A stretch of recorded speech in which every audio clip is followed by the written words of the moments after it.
I was just visited by my old business partner, and he told me that I was going to be visited by 3 spirits.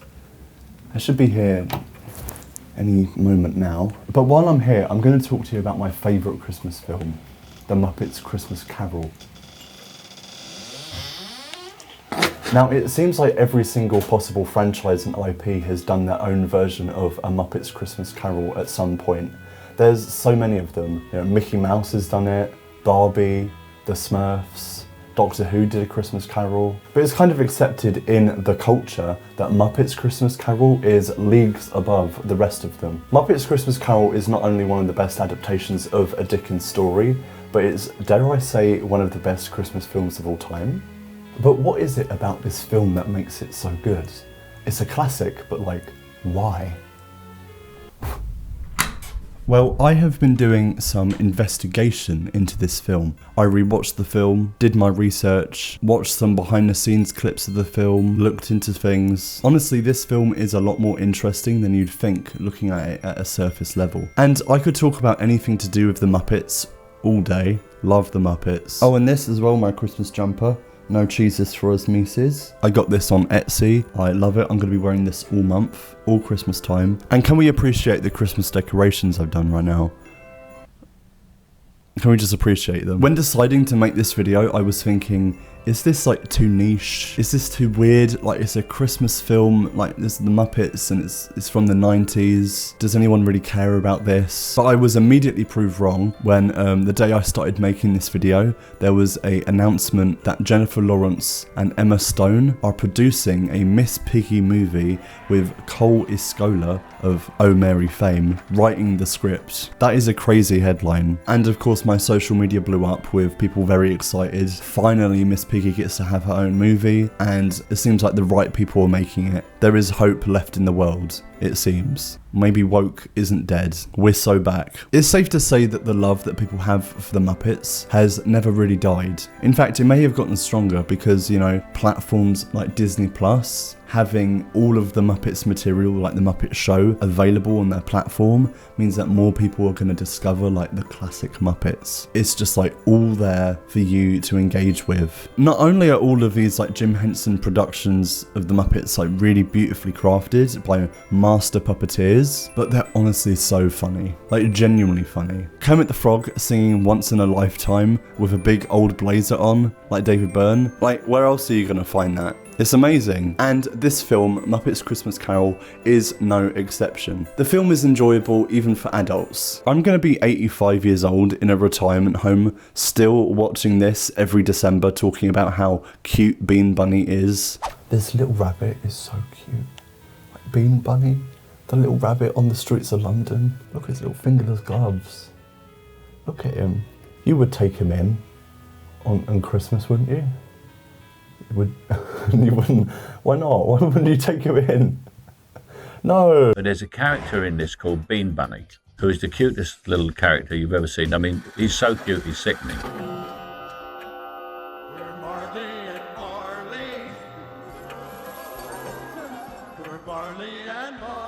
So the big elephant in the room when discussing the behind the scenes production of this film is that it's the first Muppets film to be made after the demise of founder Jim Henson in 1990. I believe Jim had pneumonia. Jim Henson's death was sudden and unexpected. It took everyone by surprise. And it honestly boggles my mind, the idea that some of the most classic Muppets films that I correlate so much with Muppets and therefore correlate with Jim Henson were actually made in a world where Jim Henson didn't exist anymore. It just goes to show how much of a creative spirit Jim had and how much that is spread, you know, across this production. In his life, Jim Henson grew this close-knit cult of puppeteers around him, beginning with him and his then wife Jane on a late-night television slot with one camera. And by the time of his death, Jim had left behind this group of master craftsmen who were all looking to him for for leadership. And I don't know if you guys know about the Jim Henson memorial service that they did after he died. It's all available on YouTube.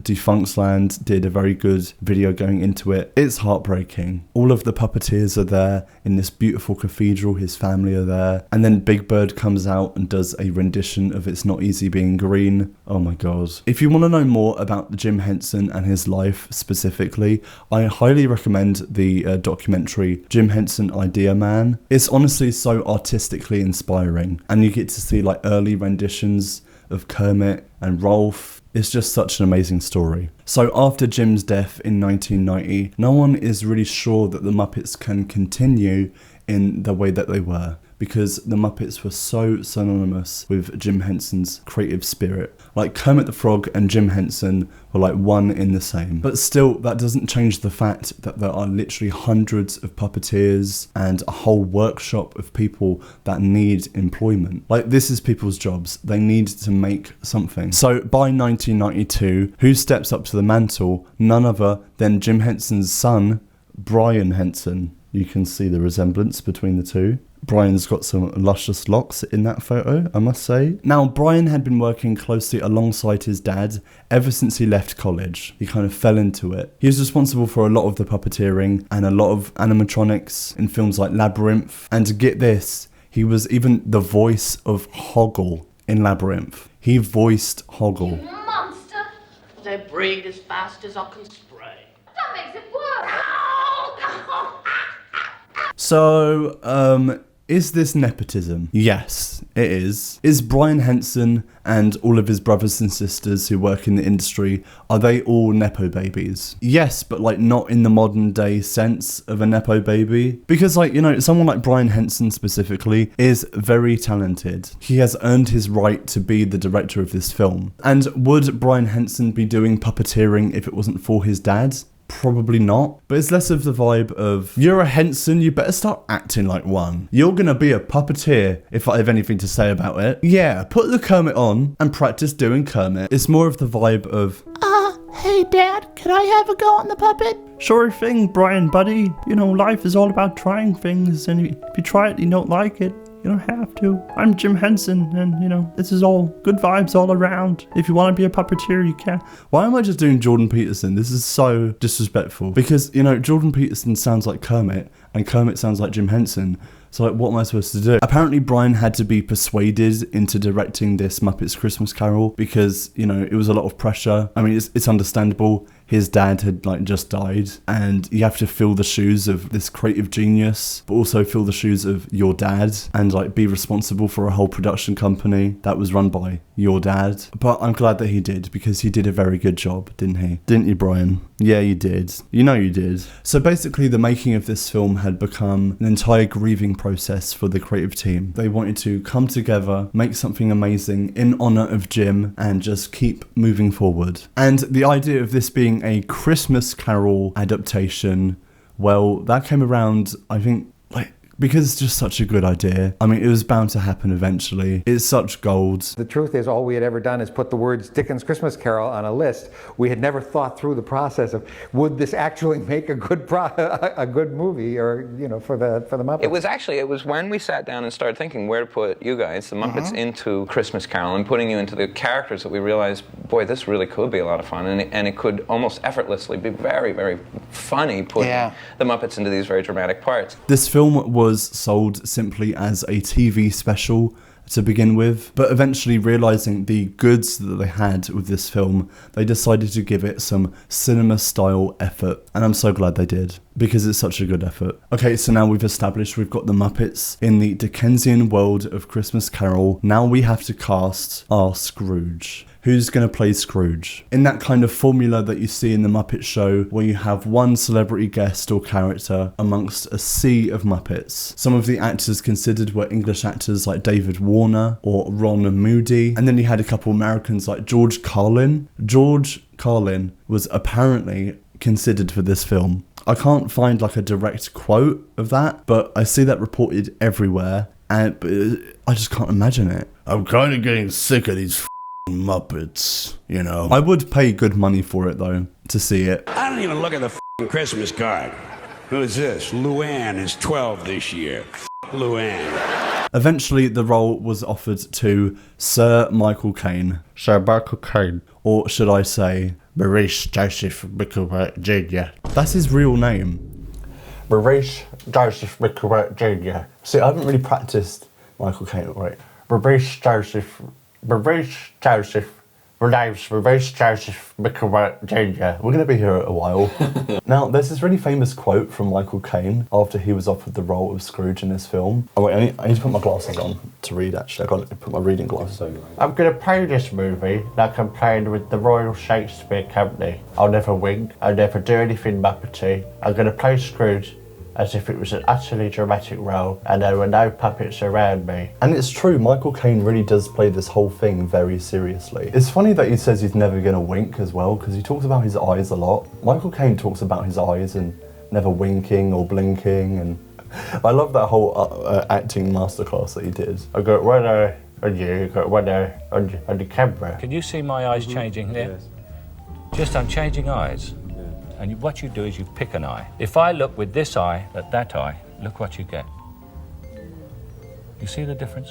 And if I keep blinking, it weakens me. Michael Caine was about to have one of the funnest experiences of his life on this film, describing it as working with some of the best people. It's just amazing to me how a really serious actor like Michael Caine can approach a role like this in a Muppet movie with complete sincerity. Well, I say that about the complete sincerity. I mean, I wonder what Michael Caine was like on set. Like, actually. Right, Kermit, I told you, I need 5 minutes in my trailer alone. I told you, Michael Caine needs his alone time. You can fuck off. You're only supposed to blow the bloody doors up. It smells so good, Mother. It does, doesn't it? Now, usually for this section of the video, I would treat it like a recap and talk about the plot in a lot of detail as it's happening. But we all know the plot of A Christmas Carol at this point. There's been enough adaptations. You don't need me to tell you the story of Christmas Carol. What's interesting here is how the Muppets fit into the adaptation of this story. You know, how the story is viewed through the lens of Muppet humour. This film also makes the really bold move of deciding we're going to make this a musical. Yes, we have a full album of original songs sung by the Muppets, at one point sung by Michael Caine as well. He gets his own song, and there's a song with a Broadway actress, but that's a bit complicated. We'll get into that later. I love the music in this film. I play it every year. Like, if I'm walking around town and I want to feel Christmassy, I'll put on the opening overture of this album. It's so good. I hate that copyright exists, because I would just play the whole album right now. I have distinct Christmas memories of walking around London listening to this album. Oh, it's so good. Okay, so the film opens and I'm immediately transported into Christmas vibes. I've transcended. To be completely honest, it is November right now. I had to watch this film in November, and that's quite a big deal for me because I'm one of those people that are very much December 1st is the first day of Christmas. Anything before that is wrong. But I couldn't help it. I feel so Christmassy right now. I can't believe it's November and I'm feeling Christmassy. I'm never usually that kind of person, but I am this year. I love how in this opening shot, you can see how the houses are clearly miniatures. It gives it a beautiful, like, cozy, handcrafted feel, you know, it's very tactile. Once we get to the street level, we see all these Muppet characters and they just seamlessly blend into this Victorian backdrop. You know, they have such beautiful Victorian costuming. I saw a whole video about the specifics of the costume design in this film. I recommend that video. It goes into the specifics of, like, even like the undergarments and everything. And then we see Gonzo and Rizzo. Gonzo is directly addressing the audience. Why is Gonzo kind of Fleabag in this? Why is he giving Fleabag Phoebe Waller-Bridge? This is a love story. This film has a very self-aware kind of humour. I think that you kind of have to. Poking fun at the silliness of the situation of having Gonzo, this Muppet, leading the narrative. It's almost a we'll make fun of ourselves before you can make fun of us, you know, to prove that we're smarter than the audience kind of thing. You're not Charles Dickens. I am too. No, a blue furry Charles Dickens who hangs out with a rat. Gonzo is immediately killing it as the narrator, you know. He's saying, Scrooge is as solitary as an oyster. Damn. At this point in the film, we have the opening song, Scrooge. I mean, the lyrics of this song, so deep, so powerful. Let's just read them. When a cold wind blows, it chills you to the bone. But there's nothing in nature that freezes your heart like years of being alone. It paints you with indifference, like a lady paints with rouge. And the worst of the worst, the most hated and cursed, is the one that we call Scrooge. There goes Mr. Humbug. There goes... In this sequence, we get to see a lot more of the Victorian puppets and the whole setting. You know, we have Cockney Muppets in top hats. We have Muppets that are dressed in full Victorian garments. And oh my god, we have Victorian little mice. I mean, look at them. They're living in the wall. There's no cheeses for us mices. I mean... Come on. And then we get into Scrooge's place of work and we're introduced to Kermit the Frog as Bob Cratchit. A brilliant piece of casting, I must say. Look at him in his Victorian garments. Kermit, you're killing it. And in Scrooge and Marley, you know, this place is grim. It's cold, it's bleak, there's no Christmas cheer. You know, you have rats working in there as well. Scrooge says that December is harvest time for moneylenders. Michael Caine plays an evil capitalist really well. He's pure evil, and he's obviously enjoying himself.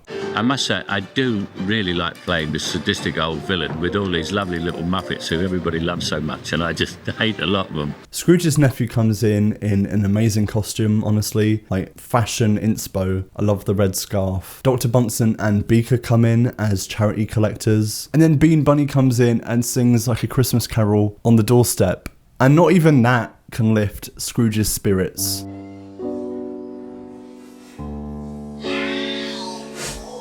The sun goes down, the gas lamps turn on, it's Christmas Eve night, and Bob Cratchit goes home singing Only One More Sleep Till Christmas. This frog is strolling through the streets, singing and dancing and ice skating on his way back home to his family for Christmas. You wished you could be as whimsical as Kermit the Frog as Bob Cratchit. Apparently this shot of Kermit locking the door was one of the hardest shots to do in the film. And honestly it makes sense because at the end of the day it's just a piece of felt. How are you supposed to make a piece of felt look like it's locking a door? Damn. Bit of movie magic. So we see Scrooge arrive home and he sees Jacob Marley on his doorstopper, played by Statler. And Scrooge goes upstairs, leaving Rizzo and Gonzo kind of on the street outside. But Gonzo keeps narrating the events of the film as they're happening out of sight in Scrooge's room. And like they joke like, oh, how do you know what's going on up there? But like, no, seriously, like what are the implications of this? Is Gonzo just like a god amongst men in Victorian London? We're not talking about this enough. Like, does his power continue after the events of the film? Is he like a Time Lord or something? Upstairs, Scrooge is spooked. He just saw a ghost and he attacks his dressing gown because he thinks that it's like a shadowy figure. And, you know, this makes sense. I talked about my intrinsic fear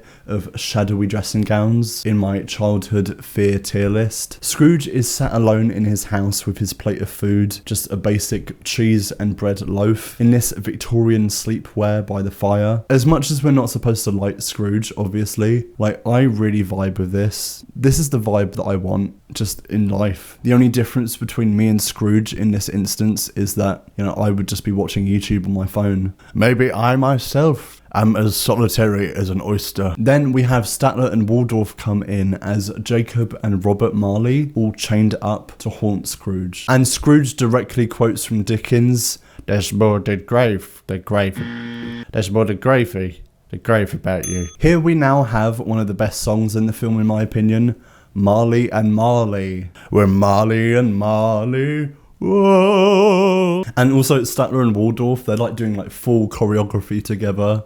Scrooge looks absolutely terrified. It fucking slaps. Honestly, play this at my funeral. Like, that's how much I love it. Actually, maybe don't, because the kind of ghostly implications of that might be rough for your funeral. Back down on the street, Rizzo kisses Gonzo on his sweet little nose, and they have a moment. And then the Ghost of Christmas Past comes in, and I don't like this. I just don't like it. Somehow in like all of the adaptations of Christmas Carol, the Ghost of Christmas Past is always the creepiest one. Even though the Ghost of Christmas Future is literally like death personified, there's always something about the Ghost of Christmas Past that is extra creepy. It's like a child and it's like floating and it's like, hello, I am the ghost of Christmas past. It's creepy, I don't like it. Scrooge and the spirit fly above Victorian London, and at this point I'm hoping that Scrooge has sufficient undergarments on, because it would be really bad if you decided not to wear underwear that night.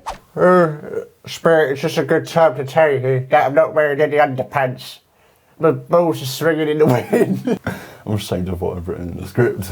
Now that we're in the past, Scrooge visits himself as a young boy in his old classroom, and this bit of the film is quite deep and reflective. Like, damn, Scrooge really was just lonely. He spent a lot of his formative years in that classroom, and he was manipulated by his professor into becoming a capitalist. He didn't stand a chance. The Industrial Revolution just took this man by the collar and dragged him into business. The spirit takes Scrooge to Fozziwig's party, and Fozziwig is played by Fozzie Bear. Fozziwig? Fozzie Bear. Fozziwig's party. Fozzie Bear. What are the chances of that? That is like meant to happen. That is meant to be. Maybe when Charles Dickens got to this point of writing where he had to name this character, maybe it was divine intervention. You know, God came down and said, name this character Fozziwig. At Fozziwig's party, we get to see more of the Muppets cast. Like, the Swedish chef is serving food. Electric Mayhem are there. Animal is forced to simply play the triangle instead of playing his drums. And then in walks a younger version of Scrooge,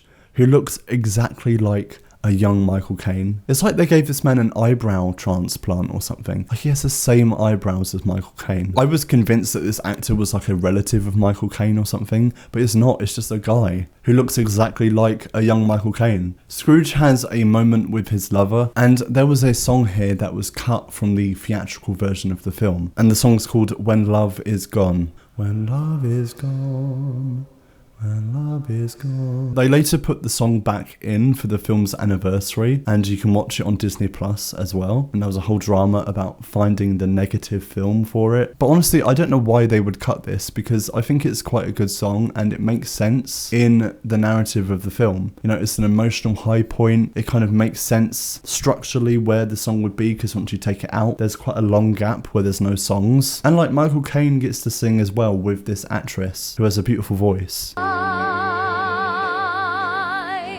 Beautiful. Right? I wish I could sing like that. When I was rewatching the film, I was thinking to myself, damn, I bet, because this is a Disney thing, I bet Jeffrey Katzenberg had something to do with the cutting of this. I bet it was him, wasn't it? And I looked it up, and it was Jeffrey Katzenberg. It's always Jeffrey Katzenberg. If there's a really odd decision of like something being cut out of a film for no reason, Jeffrey Katzenberg had something to do with it. That's like a rule of life. Jeffrey. Okay, so now we have the second ghost, the ghost of Christmas Present. He's huge. He's jolly. He's a bit dumb because he keeps repeating himself. Come in and know me better, man. The ghost of Christmas Present is like a full body puppet, and like, he's so like cuddly looking and like plush. I do just want to give him a hug. Like, a hug from the Ghost of Christmas Present would heal me. The Ghost of Christmas Present takes Scrooge down to the street, and this is where we get our song, It Feels Like Christmas. I just love this whole sequence so much. It's so joyous. It's so happy. And there's a moment where we go back to the little family of mice as well. Like, the Ghost of Christmas Present shrinks himself down and goes into their little house. And then Scrooge is on the outside of the house looking in. Oh my God. So precious. Scrooge, don't lie to yourself. You know, you're starting to feel that Christmas joy and merriment. How could you feel anything but joy when the streets are this whimsical? Yeah, this Christmas stuff isn't so bad after all. I mean, yeah, Ghost of Christmas Present, I'm digging your vibe, actually. Yeah, I quite like this. The ghost takes him to his nephew's house, and Scrooge's Christmas spirit does not last long, because we have Fred's wife saying, I know, an unwanted creature, but not a rat, a leech, or a cockroach. It's Ebenezer Scrooge. The shade! Oh, she has no idea that he's listening. It's like that moment in Drag Race where Alyssa Edwards was behind the mirror. She has no idea that Scrooge is right there. Girl, you did not have to be that mean to him. He's crushed. Why couldn't you say that to me, though? I didn't need to. You're that girl I knew you were. Now, we're visiting Bob Cratchit's house, and this is where we get to see who Miss Piggy is playing in this film. Miss Piggy is playing the role of Mrs. Cratchit, and she's cooking up a storm in the kitchen. She is a domestic goddess who is secretly eating all the food before dinner, but honestly that is the spirit of Christmas. And then we have the Cratchit children, who are played by Muppets, kind of exclusive to this film, kind of made for this film. They are little pigs and little frogs in their own right. Thank God they're not like mutant frog pig creatures. Like honestly, the less that is known about Muppet reproduction, the better, in my opinion. Just make them frogs and pigs, you know, just keep it simple. We have Belinda and Bettina, we have Little Peter, and of course we have Tiny Tim, who makes the best entrance on the shoulder of Kermit, walking back from church, and they're doing a little Christmas scat. 'Tis the season to be jolly and joyous. And just to mention as well, I love the puppeteering in this certain bit. They put the Kermit puppet on this like rolling barrel drum to kind of make it look like he's walking the street, kind of an optical illusion. It honestly looks very complicated. Bit of movie magic there for you. Bob Cratchit very wholesomely dedicates the Christmas feast to Scrooge, and we get another little song from Tiny Tim at the dinner table. Tiny Tim as well, I should mention, is played by Robin the Frog, Kermit the Frog's canonical nephew. We don't talk about that enough. We don't talk about the fact that Kermit the Frog is an uncle. Like, this man has a nephew and a family. Also, leave it to Robin the Frog to have the most sweet and whimsical song in anything that he's in. So anyway, the Ghost of Christmas Past doesn't really last that long. He gets really old and fades away. Haunts Scrooge for like an hour. Dies. And now we get to the bit of the film with the Ghost of Christmas yet to come, and this is the spooky bit of the film. Like, Gonzo and Rizzo, they're out. They're like, see you later, see you at the end of the film, this is a bit too spooky for us. The spirit doesn't talk the whole time, you know, and we don't see a Muppet face or anything. It's just a hand, you know, just a skeletal hand. The salmon moose. The salmon moose. The spirit takes Scrooge back to Victorian London, but this time something's different. There's a bad energy in the air, and it's like really rainy and miserable. Honestly, it's very accurate to London. Like, looking out the window right now, it looks exactly like this. It gets dark at 4 p.m. It's not a good time. Oh my god. Okay, we go back to the Cratchit house, and you know the story. Tiny Tim passed away. Yeah. Oh dear. Oh dear, that's a bit awkward. And they've got like his cane and his hat on the chair. Oh no. This section of the film is so dramatic. Like, Scrooge reaches breaking point. He's looking down and he's crying at his own gravestone. You know, Michael Caine is playing this completely straight. He's like sobbing. Like, leave it to Michael Caine. This man knows how to sob in a film. This is honestly a lot for Christmas. Like, I know that Scrooge like reaches an epiphany about the meaning of Christmas, but damn. Okay, Charles Dickens. Okay. Honestly, I can think of a lot of people in the world who need free spirits at Christmas to visit them. Like, they need this treatment. I'm not going to mention any names, of course, you know, Mr. Beast. After he has his epiphany, Scrooge opens the window. He shouts out in glee at Bean Bunny, who, like, literally the day before, he like shoved and shouted at. If I was Bean Bunny and I saw the same man who shoved me, screaming, you know, get me a Christmas turkey, I'd be like, F you. Do you not remember what you literally did to me like 12 hours ago? At this point in the film where Scrooge gets his Christmas spirit rekindled, Michael Caine gets a song of his own called Thankful Heart. And he's doing the dance again. Yeah, he's doing his dance. Ooh, a thankful heart, oh, how did they? Imagine being Michael Caine and having the opportunity to do a musical number with a bunch of Muppets. Victorian Muppets. Now is probably a good time to mention how during this whole film, Michael Caine has been having to walk on a raised platform because obviously he has puppeteers underneath him who have to kind of like kneel or stand and do the puppeteering, and he has to walk as if the Muppets are like this tall, so he's just walking on raised pieces of wood above everyone else. And honestly, looking at the film, you wouldn't know because they frame it so perfectly. So Scrooge is buying gifts for everyone in the shops. He's visiting his nephew, he's visiting an older Fozziwig, and like giving everyone gifts. Like, how rich is Scrooge? Because he's buying gifts for everyone. He's splashing the cash. He even offers to pay Bob Cratchit's mortgage, like really casually. Like, damn, that's crazy. How rich is this guy that you can just casually go, oh yeah, I'll pay off your mortgage as well. I'll pay off Tiny Tim's medical debts. If you want, I can buy you a new house. You want a Ferrari as well? You want a Ferrari? Money's nothing to me. I've got no one in my life. Scrooge really is like love bombing Bob Cratchit, but like in a financial way. Like, Bob Cratchit was scared of this man yesterday, and now he's coming up to his doorstep being like, I'm gonna pay your mortgage. It's going from 0 to 100, Scrooge. So it's a lot. And Scrooge does this classic fake out as well at Bob Cratchit's front door, where he's like angry at him for not coming to work, and he goes, I'm joking. But anyway, we get to the most important part of the film, where Gonzo comes up and clarifies, Tiny Tim, who did not die. So we see in the future that the spirit shows to Scrooge that it's really sad and that Tiny Tim passes away. But once Scrooge changes his ways and becomes happy and joyous, suddenly Tiny Tim doesn't die.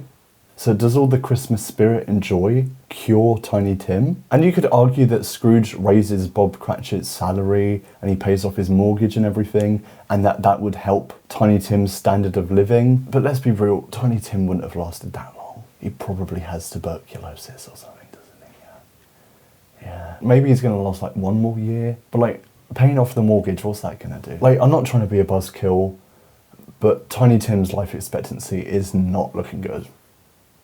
But anyway, God bless us, everyone. So the film ends with this beautiful shot of all the Muppets and Scrooge at the dinner table, and the camera pans out the door into the Victorian skyline, and then we go to the end credits. The end. That was nice, wasn't it? That was really nice.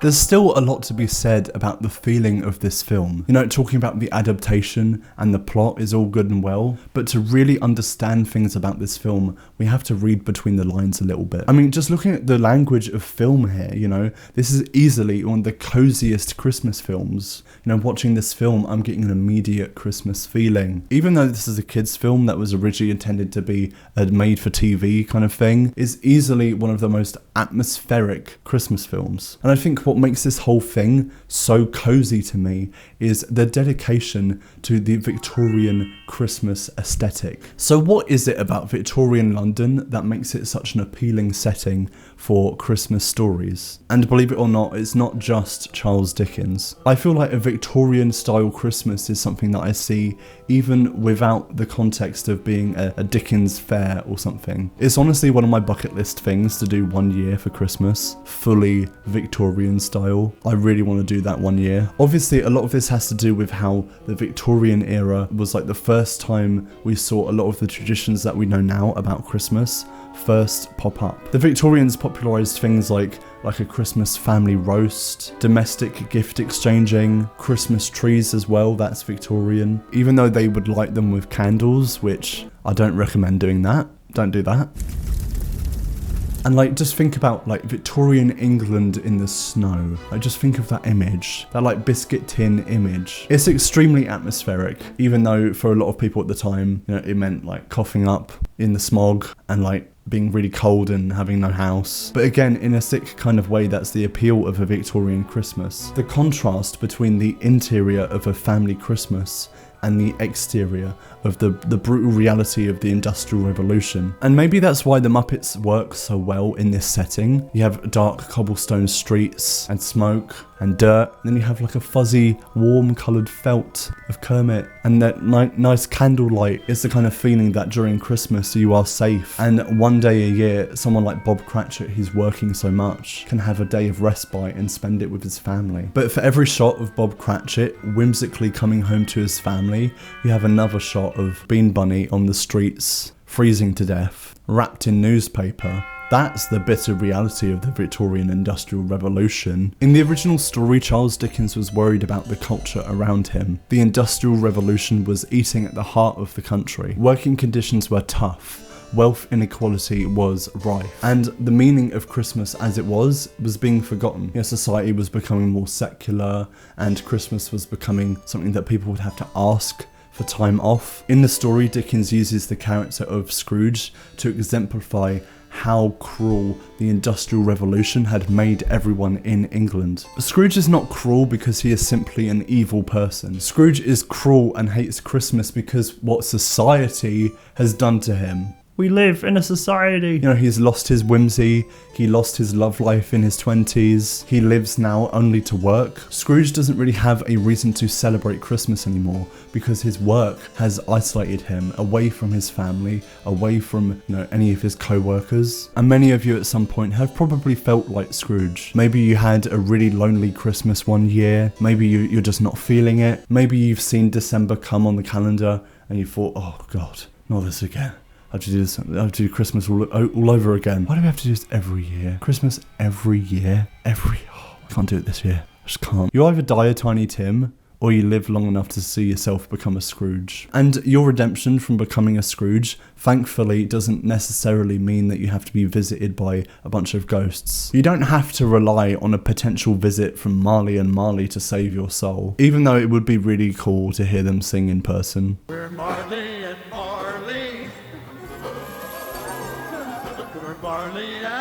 What the ghosts in A Christmas Carol do is give Scrooge a bit of perspective. Every year when my family members ask me what kind of stuff I would want for Christmas, I do kind of get filled with a bit of existential dread. Like, oh God, what do I want? What do I want out of life? What does anyone want? Would a new item of clothing or gadget really fulfill me as a person?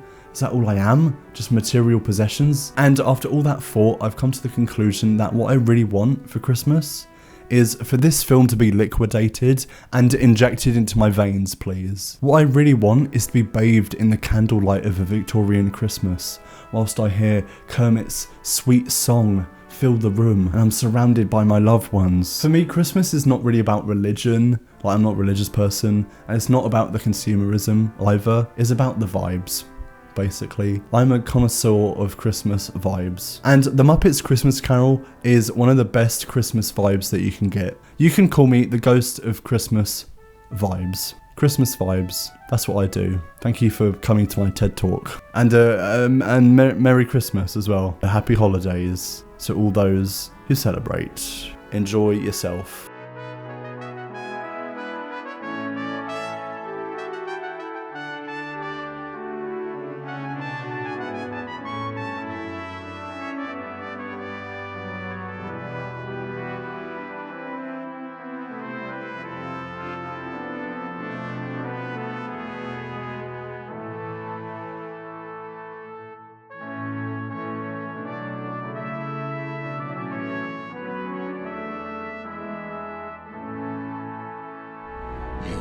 Dirty little fucking